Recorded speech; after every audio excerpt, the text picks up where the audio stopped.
كان منظر شروق الشمس من مغربها منظرا مخيفا مهيبا يحبس الأنفاس.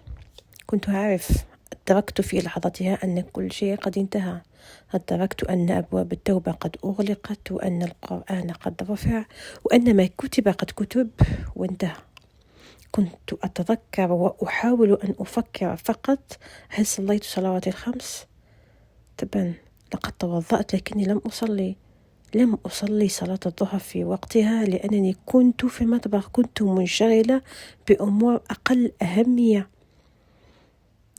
بدأت أفكر: هل أنا مستعدة للقائه؟ هل أنا مستعدة للوقوف أمام يديه عز وجل؟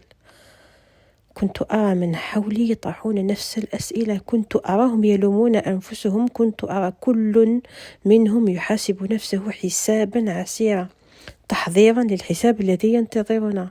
استفقت بسرعة من ذلك الحلم الذي لم يكن حلما، لأنه سيحصل يوما ما، سيحصل، ونحن سنطرح نفس الأسئلة: هل فعلت؟ وفيما قصرت؟